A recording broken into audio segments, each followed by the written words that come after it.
but why should there not be competition? You know, the centre forwards have competition. If I play rubbish, Sir Alex played something else. Every time, defenders is the same, so it should be the same with the goalkeeper. Yeah.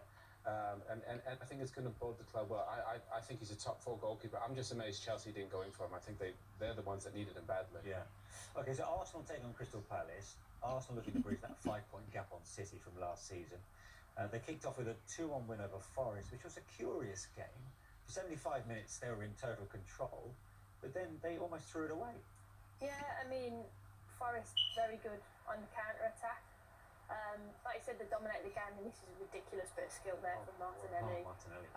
Finishing great as well. I thought, you know, 2 magic moments from wide players, and this is a brilliant finish. As soon as he hit it, it's only going in the back of the net. No, 5 goalkeepers couldn't stop that, but this is the threat on the counter-attack, isn't it, where they were good. Yeah, I mean, there's not many players quicker than Elanga and Awani in that space. I mean, Saka, go back to that goal, he is amazing. Martinelli, it was a one-man wrecking crew going forward and defensively. Declan Rice, I thought, played pretty well, a lot better than the Community Shield, but they looked a little bit vulnerable defensively, and whether it's because maybe some of the new partnerships, obviously Timber going out with the ACL injury, that's a big blow to them. But I think Arteta will be a little bit worried. Kind of top of the pitch, they were great. Defensively, they looked a little bit. They didn't look as solid as we would have thought with the new additions. Let's hear what Righty does think about that. He's in Australia at the moment, but he is listening and now has his chance to have a comeback to that. Don't hit me. Caicedo going to Chelsea nudges them ahead of Arsenal, who themselves have spent a lot of money on bringing in Declan Rice. No, it'd be a great. It's going to be a great move for Caicedo. For me, especially alongside Enzo. I think Enzo and Caicedo will be, like Darren just mentioned, the 2 in front of the defence that will solidify it a bit. But in respect of them being the challenge, I have to agree with Tim on who's going to score the goals for them. But I think Chelsea will be in and around it. But I do feel that Arsenal will still be up there without a shadow of a doubt. What do you make of this huge market now for defensive midfielders?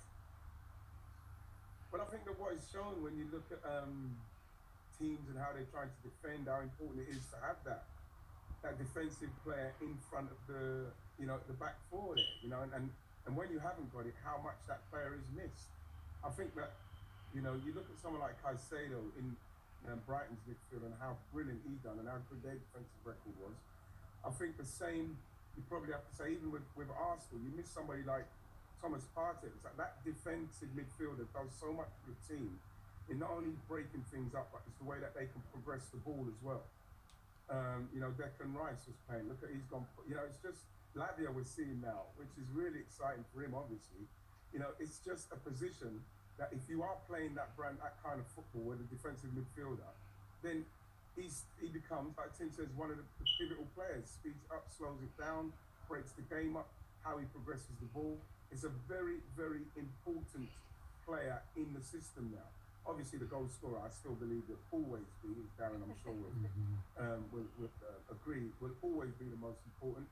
But like that player, now the number 6, the defensive holding midfielder, has become, as we can see, highly sought after and needed.